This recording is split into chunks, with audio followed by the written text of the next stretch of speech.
할렐루야. 자, 여러분, 우리가 다윗에 대해서 계속해서 올 한 해 살펴보고 있는데요.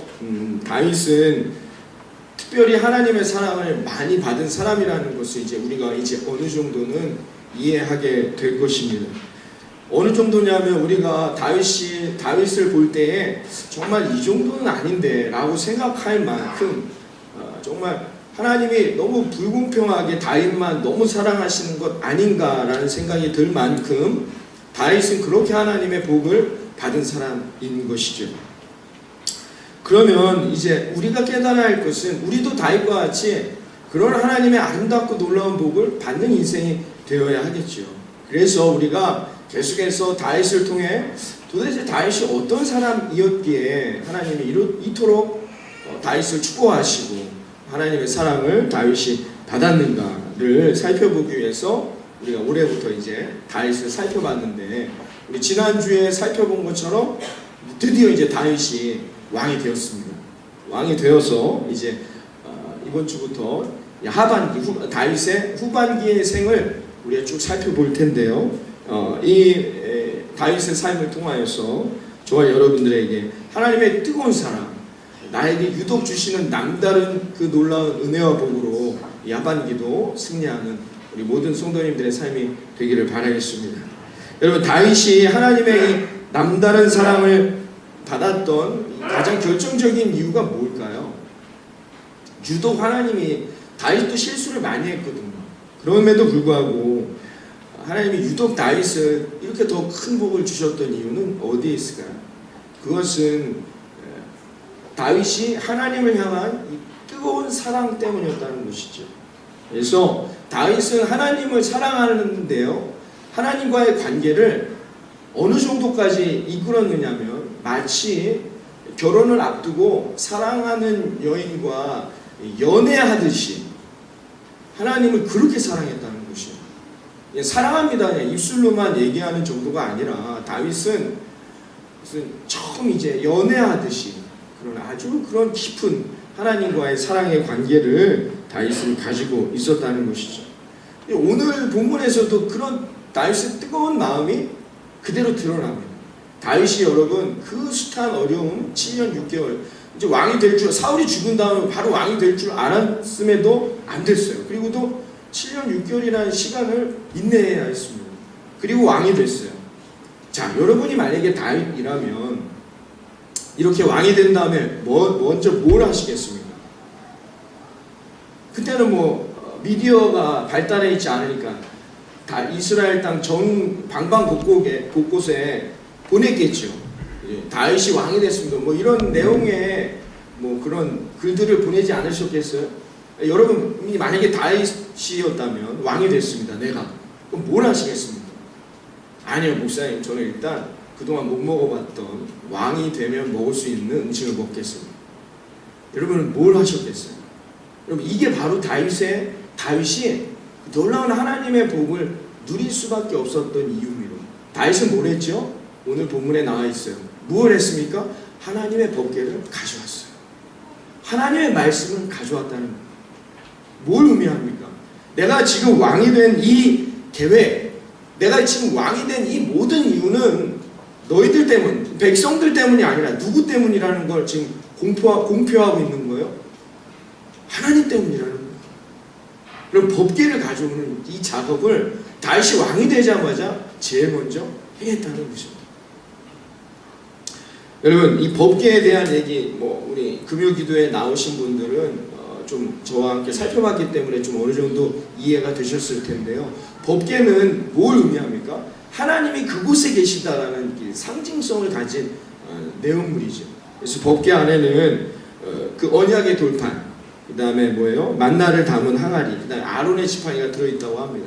이 법궤는 하나님을 상징하는 그런 물건이었습니다. 그런데 다윗이 왕이 될 시에 이 법궤가 어디 있었느냐? 저기 산골에 있었어요. 요즘으로 치면은 뭐예요? 저기 무슨 강원도 산골에 들어가 있는 거예요. 법궤가 그와 같이 되어 있었다는 것이죠. 왜 그랬느냐? 법궤가 뭔지 여러분 아실 겁니다. 그러니까 모세가 하나님이 주신 언약의 돌판을 담기 위해 만든 거예요. 법궤를 만들어서 광야 내내 이들이 뭘 늘 앞에 내세우며 전진해 나아갔습니까? 말씀, 법궤죠. 그래서 하나님이 그들을 늘 지키셨고 그들을 돌보아 주셨습니다. 이들이 가나안 땅에 들어올 때에도 요단강을 건널 때에도 법궤를 앞장세웠습니다. 그들이 여리고성을 무너뜨릴 때에도 법궤를 맨 앞에 세우고 여리고성을 돌았습니다. 법궤는 이들을 지켜주시는, 이스라엘 백성을 지켜주시는 법이요, 법이자 곧 뭐예요? 복이었다는 것이죠. 하나님의 복이었다는 것입니다. 그래서 이스라엘 백성들 중에 하나님의 법궤를 모르는 사람은 아무도 없었던 것이에요. 그런데 한 번은 블레셋과 에베네스에서 전투가 벌어졌습니다. 근데 이스라엘 군인들이 한 4천 명이 죽었어요. 패했죠. 전쟁에 졌어요. 그래서 다 모여서 왜 우리가 졌을까 막 논의를 했어요. 그러다가 내린 결론이 뭐냐? 법궤를 안 가져갔기 때문에. 법궤가 어떤 것이냐? 우리가 이 가나안으로 들어올 때도 법궤를 앞세웠을 때 다 이겼지 않느냐? 우리가 법궤를 가져가지 않았기 때문이다.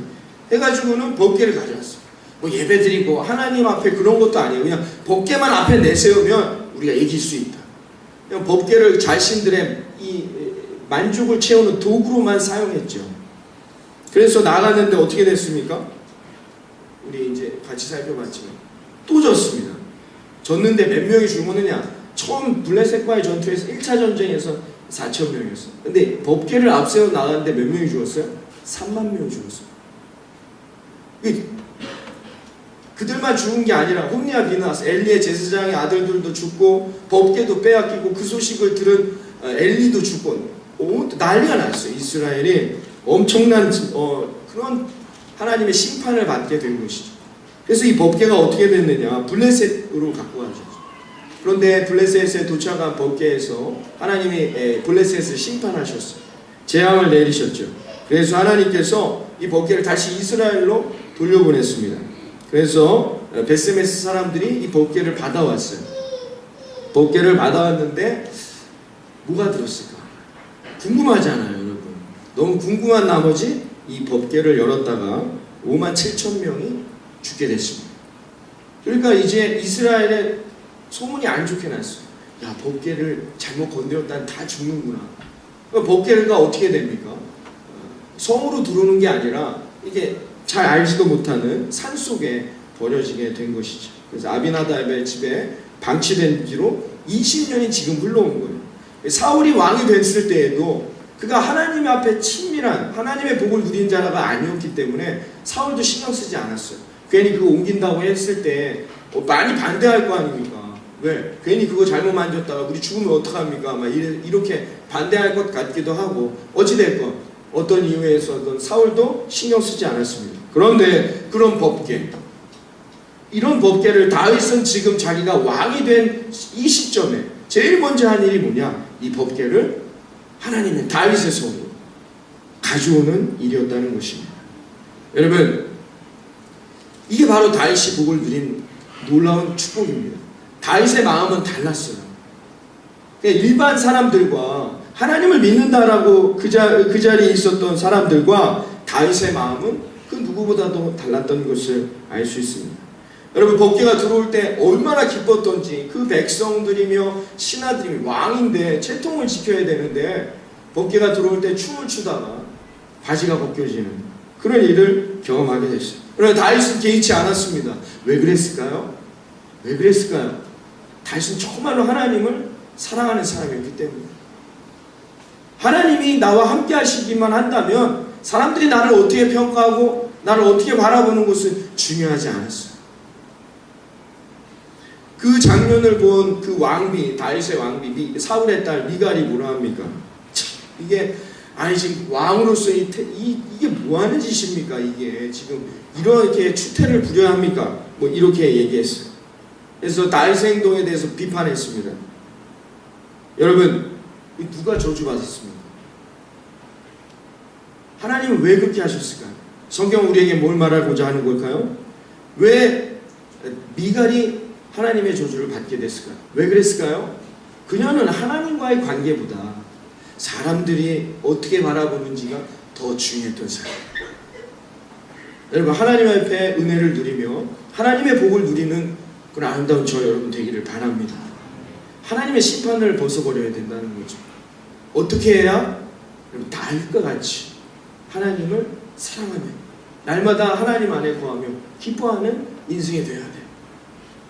그것이 우리가 승리하는 길입니다. 여러분, 왕이라는 자리가 대단합니까? 대단할 수 있겠죠. 목사라는 자리, 여러분 장로님, 집사님, 권사님들 직분이 갖고 계신데 그 직분이 대단합니까? 하나님 앞에서도 그 직분이 대단할까요? 우리가 하나님 앞에 갔을 때 제가 예수님만 구주교회 담임 목사였는데 하나님 앞에 그 직분이 대단해 보이겠습니까? 여러분이 지금 가지고 계신 그 직분들이 아니면 여러분이 갖고 있는 그 위치가 내가 사회에서 그래도 이 정도 성공했는데 이것이 여러분 하나님 앞에 갔을 때 여러분 대단하겠습니까? 오늘 다윗이 미갈에게 하는 얘기가 바로 그 얘기입니다. 하나님 앞에 그런 것들은 아무런 의미가 없다는 거예요. 하나님 앞에 내가 왕인 것이 중요하겠느냐? 하나님 앞에 그것은 아무것도 아니라는 것입니다. 여러분, 하나님이 이런 자들을, 이런 다윗을 복주시지 않겠습니까? 내가 하나님 앞에 그런 것들은 아무 의미가 없다는 이 오늘 다윗의 고백. 그러나 하나님보다도 세상인 바라보는 나의 체면, 세상이 나를 어떻게 평가하는데 관심 갖고 거기에 집중했던 미갈, 어떻게 되었습니까? 그녀에게 복이 임할 수가 없는 거예요. 왜요? 하나님과의 이런 관계를 갖지 못했기 때문인 것이죠. 사랑하는 성도 여러분, 주님 한 분만으로 만족할 수 있는 그런 아름다운 이 8월 한 달 되어지시기를 바랍니다. 영국 역사에 보면 유일하게 이 왕관을 쓰지 않은 왕이 한 명 있다고 합니다. 그 사람이 누구냐면 케노트라는 왕이에요. 사람들이 왕이니까 다 고개 숙이고 막 그냥 칭송하고 그럴 거 아니에요. 이게 너무 못마땅했습니다. 그래서 한 번은 신하들에게 이 왕자를 저기 바닷가에 갖다 놔라, 해변가에 갖다 놨습니다. 신하들하고 다 같이 해변가에 다 모였어요. 그래서 이 케노트가 그 왕자에 앉았어요. 민물이 확 들어올 거 아니에요. 근데 이렇게 외쳤습니다. 바다야 멈춰라. 바다야 멈춰라. 그런데 멈춥니까? 확 들어와서 그냥 왕자가 민물에 쓸려 내려가 버렸습니다. 그때 이 왕이 신하들을 돌아보면서 이렇게 얘기했다고 합니다. 너희는 보았느냐? 나는 아무것도 아니다. 권능은 하나님께 있느니라. 너희가 의지할 자는 오직 하나님 한 분이시니라. 라고 한 이후에 한 번도 왕관을 쓰지 않았다고 합니다. 사랑하는 성도 여러분, 우리가 하나님 한 분만으로 만족하는, 하나님만을 사랑하는 그런 믿음의 고백으로 승리하는 이번 한 주간이 되어지기를 주님의 이름으로 축원합니다. 근데 이렇게 말씀하실 수 있는 분들이 있어요. 목사님, 제가 하나님 다윗과 같이 하나님 사랑하는 거 당연한데 내가 먼저 사랑하기 전에 하나님이 날 좀 정말 다윗처럼 복 주시고 사랑해 주시면 안 될까요? 그러면 내가 그 사랑 먼저 경험하고 정말 내가 죽기까지 하나님 사랑할 수 있을 것 같아요 라고 생각하거나 그렇게 말씀하시는 분들이 있을 수 있습니다. 여러분, 골리앗이라는 그 엄청난 거인이 하나님을 모욕하며 하나님을 저주하고 하나님을 믿는 자들 앞에서 하나님을 비웃을 때에 사울 왕과 거기에 있던 군인들은 무엇을 하고 있었습니까? 하나님이 모욕당하는 건 중요하지 않아요. 어떻게 하면 내가 저 골리앗을 피할 수 있을까만 생각했다는 것이죠. 그러나 다윗은 달랐습니다. 다윗은 여러분 그 자리에서 하나님, 내가 믿는 나의 하나님을 모욕하는 그 사람이 어찌됐건 인격이 뭐든 그런 건 중요하지 않아요. 그 골리앗에게 내가 너한테 가겠노라 라고 말했어요. 여러분, 그럼 그 자리에 있었던 사울과 이스라엘의 다른 군인들 그리고 다윗의 형들은 하나님을 사랑하지 않았습니까? 여러분, 반대로 그러면 하나님이 그 사울과 이스라엘 백성들을 하나님이 사랑하지 않으셨습니까? 그건 아니잖아요. 그 상황에서 하나님이 다윗만 선택하셔서 다른 백성들, 다른 군인들, 사울 왕은 막 저주하시고 힘들게 하셨고 다윗만 하나님이 사랑하셔서 다윗만 더 호강시켜 주시고 다윗만 잘되게 하셨습니까? 아니잖아요. 그 순간 골리앗이 우리가 믿는 하나님을 저주하며 비웃을 때 하나님이 다윗에게만 태양을 비치고 다윗에게만 공급해 주셨냐 말이에요. 그거 아니지 않습니까? 사랑하는 성도 여러분, 하나님은 우리 모두를 다 사랑하십니다. 그러나 중요한 것은 하나님의 그 사랑과 은혜에 반응하여 하나님이 주실 복을 받는 사람은 다르다는 것. 하나님은 저나 여러분 우리 모두를 동일하게 사랑하십니다. 그것이 하나님의 은혜인 것이죠. 하나님이 누구 특정 한 사람만을 더 사랑하시지 않습니다. 하나님은 우리 모두를 다 사랑합니다. 문제는 뭐냐? 우리가 그 사랑에 얼마나 반응하느냐는 것이죠. 여러분, 요즘 노동시간에 대해서 많이 언급됩니다. 여러분, 우리나라는 그동안 얼마나 세상에 충성하며 살아왔습니까? 새벽부터 밤 늦게까지 그렇게 나아가서 일합니다. 새벽에 나오라 하면 나가죠. 밤 야근하라 하면 야근하죠. 허리를 굽혀라 하면 허리를 굽히죠. 무릎을 꿇으라 하면 무릎을 꿇으면서까지도 세상에 그렇게 열심히 일하고 있습니다. 열심히 세상에 그렇게 열심히 일하는 것 자체를 제가 비판하고자 하는 게 아닙니다. 문제는 뭐냐? 세상에 대해서는 그렇게 열심히 하고 그렇게 세상에 순종하고 복종하면서 우리가 하나님에 대해서는 어떠냐 말이에요. 우리를 너무나도 사랑하시는 그 하나님에 대해서는 우리가 얼마나 반응하며 하나님에 대해서 얼마나 우리가 최선을 다하며 하나님을 사랑하고 나아가냐 말이죠. 욥기에 보면 이런 말이 있습니다. 욥기서 1장 9절 이하에 보면 욥이 어찌 까닭 없이 하나님을 경외하겠습니까? 주께서 그 손으로 하는 바를 복되게 하셨으니 그에게 소유물을 주고 땅을 주고 그를 널리 유명하게 하셨으니 그가 이게 다 하나님이 주신 것이다 생각해서 하나님을 경외하는 것 아니겠습니까? 이제 주의 손을 펴서 그의 소유물을 치소서. 그리하시면 정령 대면할 때 아마 그는 당신을 욕할 것입니다. 사탄이 하는 얘기였습니다. 여러분, 사탄은 늘 우리에게 주장하죠. 뭐라고요? 네가 받지 못했는데 어떻게 하나님을 사랑할 수 있겠느냐. 아니 하나님이 정말로 너희들을 사랑한다면 뭔가 받은 게 있어야 되지 않겠느냐. 하나님이 너희들 보러 하나님을 사랑하라 말한다면 너희는 이렇게 말해라. 주십시오. 받은 다음에 당신을 사랑하겠나이다. 사탄의 생각이에요. 사탄의 논리라는 것입니다. 하나님이 사탄의 그 논리 앞에 뭐라 말씀하셨을까요? 욥은 그렇지 않다. 그의 가지고 있는 모든 것을 다 잃어버려도 그는 나를 사랑하고 나를 경외할 자이니라. 하나님이 인간의 본성을 모르시겠습니까? 인간의 이기적임을 모르시겠습니까? 그러나 하나님을 믿고 계십니다. 무엇을요? 욥과 같이 그럼에도 하나님을 사랑할 수 있는 자들에게 복 주실 것을 믿고 계십니다. 욥이 이렇게 말하지요. 1장 22절에 이렇게 말했습니다. 내가 모태에서 적신이 나왔사온즉 또한 적신이 그리로 돌아갈지어다. 주신 자도 여호와시요 취하신 자도 여호와시니 여호와의 이름만이 찬송을 받을지어다. 내게 주신 자는 하나님이시니 가져가실 분도 하나님이시다. 나는 하나님만을 찬양하느니라.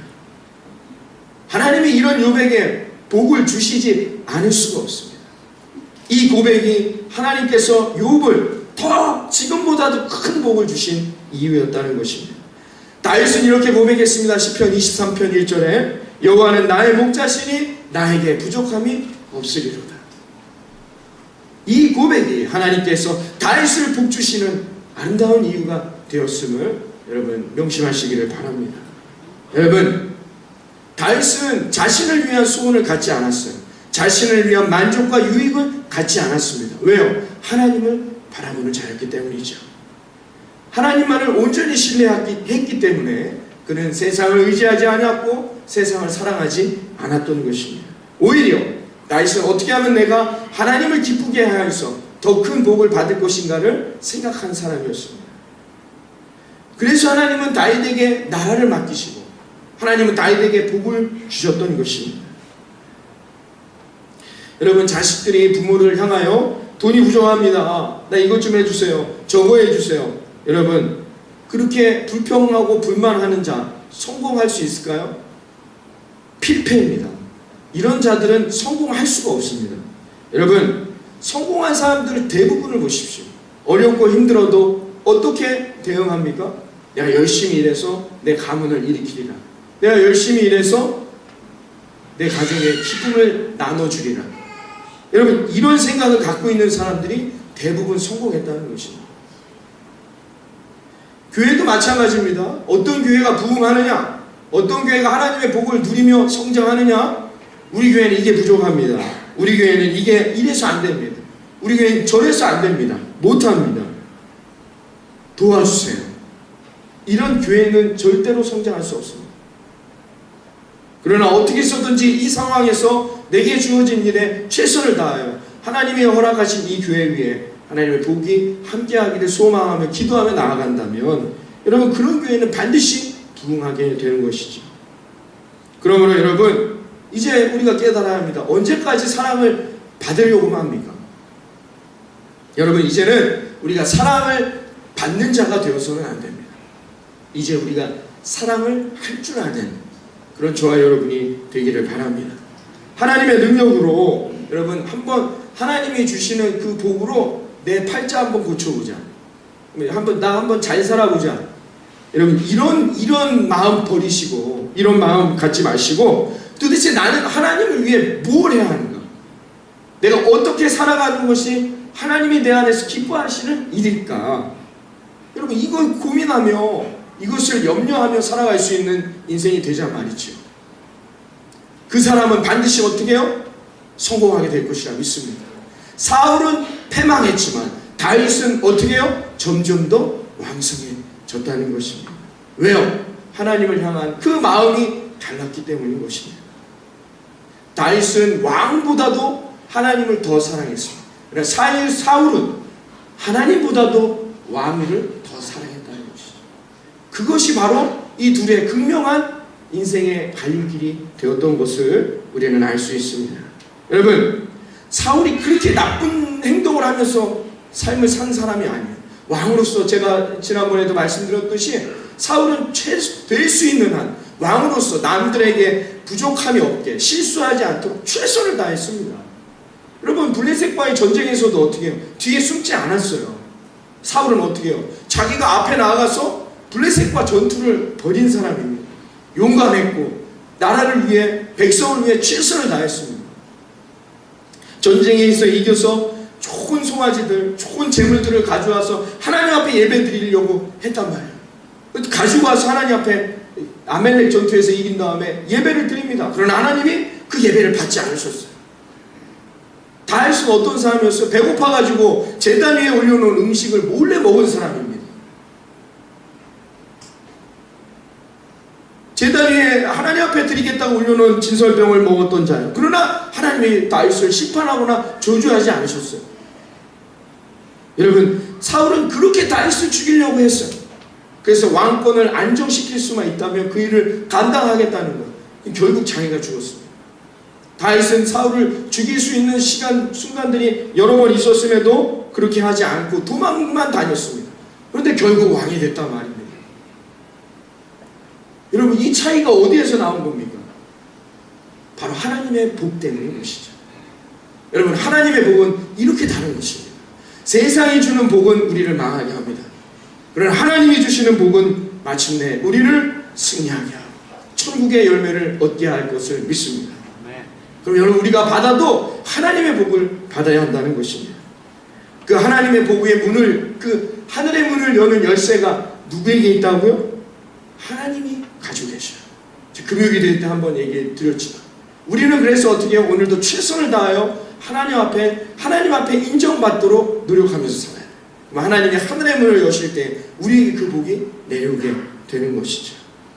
여러분, 이 8월 한 달 이제부터 여러분 우리들의 삶에 어떻게 하면 내가 더 잘 될 것인가, 어떻게 하면 내가 더 복받을 것인가로 하나님을 이용의 도구, 법궤와 같이 이용의 도구로 사용하지 마시고, 이제 나는 어떻게 하면 하나님 앞에 쓰임받는 인생이 될 것인가, 내가 어떻게 하면 하나님이 기뻐하시는 삶을 살 수 있을 것인가, 여러분 그것을 고민하며 나아갈 때 하나님의 복이 저와 여러분의 삶에 임하게 될 것이라 믿습니다.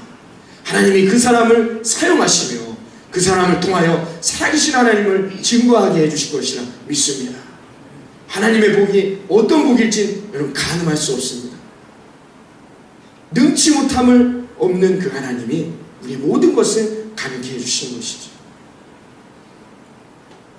20세기 영적 대각성을 일으킨 아주 유명한 인물이 있습니다. 진젠도르프라는 분이 있었어요.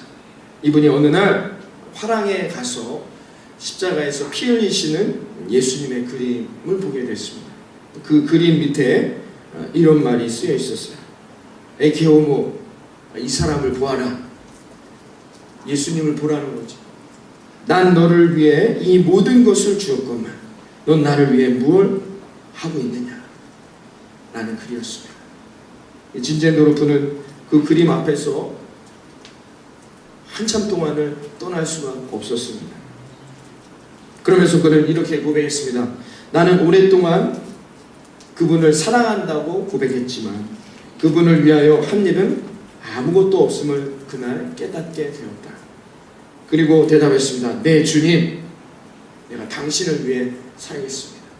그 뜨거운 그의 마음이, 이것이 20세기 영적 대각성을 일으키는 그런 시가점이 되었던 것이죠. 사랑하는 예수님만 구주교회 성도 여러분, 우리가 이 진젠도르프처럼 날마다 예수 그리스도의 십자가 앞에 한 걸음 더 나아갈 수 있는 그런 저와 여러분의 인생이 되기를 바라겠습니다. 아멘. 우리는 지금도 상상할 수 없는 하나님의 은혜와 사랑을 받고 있음을 깨달으시고 이제는 그 은혜를 누리며 이 기쁘고 아름다운 8월 한 달 주님의 은혜 안에서 여러분의 삶에 놀라운 다윗에게 주셨던 그 복이 저와 여러분의 삶에 놀랍게 펼쳐지기를 다시 한번 주님의 이름으로 축원합니다. 아멘. 기도하겠습니다. 하나님 감사합니다. 상상할 수도 없는 하나님의 은혜, 상상할 수도 없는 하나님의 은혜를 우리는 받아왔던